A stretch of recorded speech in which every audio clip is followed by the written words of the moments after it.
Hello, hello, hello. नमस्कार मंडळी. कविता ठाकरे चॅनलमध्ये तुमचं स्वागत आहे. आज मी आलेले आहे एका खूप महत्त्वाच्या ठिकाणी. मी आलेली आहे धामणगाव येथील पिंपळखुटा या गावी. हे शंकराचार्य यांचे प्रसिद्ध देवस्थान आहे.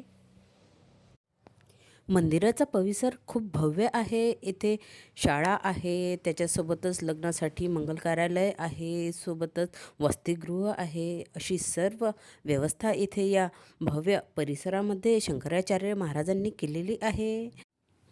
दुपारचा वेळ असल्यामुळे शंकराचार्य महाराज यांचे आम्हास दर्शन करता आले नाही. ते आराम करत होते. पण मंदिराचा परिसर खूप सुंदर आणि शांत आहे.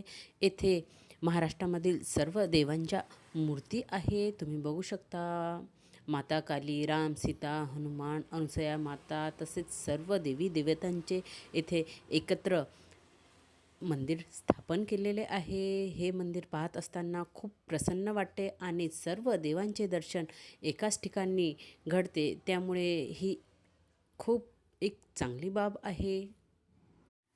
सोबतच 12 ज्योतिर्लिंगाचे दर्शनसुद्धा आपल्याला येथे होते. त्यामुळे सर्व देवी देवता एकाच ठिकाणी विराजमान आहे. असे भव्य दिव्य स्वरूप पाहायला खूप कमी मिळते. हे महाराष्ट्रामधील एकमेव ठिकाण असे आहे जिथे सर्व देवी देवतांचा वास एकाच मंदिरामध्ये स्थापन केलेला आहे.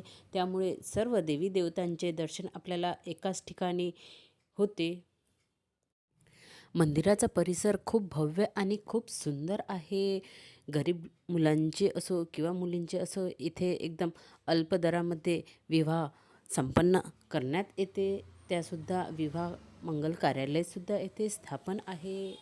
आम्हीसुद्धा येथे विवाह करताच गेलेलो होतो. त्यावेळेस आम्हाला मंदिराचे दर्शन घडले आणि आजूबाजूचा परिसरसुद्धा पाहता आला. टीका लावणारे जे महाराज आहेत त्यांनी या मंदिरातील थोडी माहिती आम्हाला सांगितली की मंदिर कधी स्थापन झाले, शंकराचार्य यांनी कशाप्रकारे मंदिराची स्थापना केली आणि उद्धार केला. त्यासोबतच आम्ही इथे खूप मस्त सारे फोटोसुद्धा काढले, कारण की वातावरण खूप खूप खूप सुंदर आणि प्रसन्न होते. हा आहे मंदिराच्या बाहेरील परिसर. तुम्ही बघू शकता किती मोठा आणि भव्य परिसर आहे. दुपारची वेळ असल्यामुळे येथे सर्व शांत आहे आणि ऊनसुद्धा खूप होती. त्यामुळे दुपारच्या वेळेस इथे थोडी शांतता होती. समोरच्या साईडनी हे सुद्धा एक छोटेसे मंदिर आहे समोरच्या साईडनी. तर चला मग मंदिराशी छोट्याशा मंदिराचे दर्शन करूया.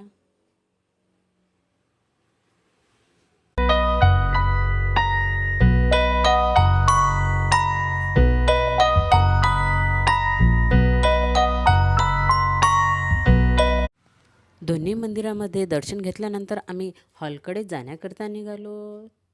त्या दरम्यानच कल्याणीताईंनी पुन्हा फोटो काढण्यास सांगितले. त्यांनी छान फोटो काढले आणि आम्ही हॉलकडे जाण्याकरता निघालो. तुम्ही बघू शकता किती ऊन तापलेलं आहे. हे आहे भव्य असे मंगल कार्यालय. एकदम मंदिराच्या परिसरामध्येच आहे. मंदिर समोरच्या साईडनी आणि आमने सामनेच मंगल कार्यालय आहे. हा परिसर खूप मोठा आहे. लग्नामध्ये पंक्तीचे जेवण होते. तुम्ही बघू शकता. आम्हीसुद्धा पंक्तीमध्ये जेवण केले आणि लगेच जाण्याकरता निघालो. ऊन खूप असल्यामुळे आम्हाला खूप घाबरल्यावानी होत होते. त्यामुळे टिनाचं शेड असल्यामुळे इथे खूप गरम होत होते. बाजूलाच कल्याणीताईचे रिलेटिव्ह राहत होते. तर आम्ही त्यांच्याकडे जेवण करून लगेच जाण्याकरता निघालो. कल्याणीताईच्या नातेवाईकाकडे हार्डली आम्ही 10 ते 15 मिनिट थांबलो, पाणी वगैरे पिलो आणि लगेच आम्ही आमच्या प्रवासाकरता निघालो. आम्हाला एका गावी जायचे होते. त्याकरता आम्ही सर्व लवकरात लवकर सर्व निघालो. फायनली आम्ही एकांबा या गावी पोचलो. या गावामध्ये कल्याणीताईचे रिलेटिव्ह राहतात. तर त्यांच्याकडे भेट घेण्यासाठी गेलो. तुम्ही बघू शकता त्यांचे घर हे छान शेतामध्येच आहे. खूप प्रसन्न वाटते त्यांच्या घरी आजूबाजूला सर्वकडे शेती आहे आणि शेताच्या मधोमधच त्यांनी त्यांचं घर बांधलेलं आहे. सुंदर असं एकदम प्रसन्न आणि मोकळं वाटत होतं. येथे सुद्धा आम्ही जास्त वेळ थांबलो नाही. हार्डली 10 ते 15 मिनिट सर्वांच्या भेटीगाठी घेतल्या आणि वर्धेकरता जाण्याकरता निघालो. कारण की वर्धेला जातपर्यंत आम्हाला वेळ होणार होता. त्यामुळे सर्वांना टाटा बाय बाय केला आणि लगेच आम्ही वर्धेकरता जाण्याकरता निघालो. बाय.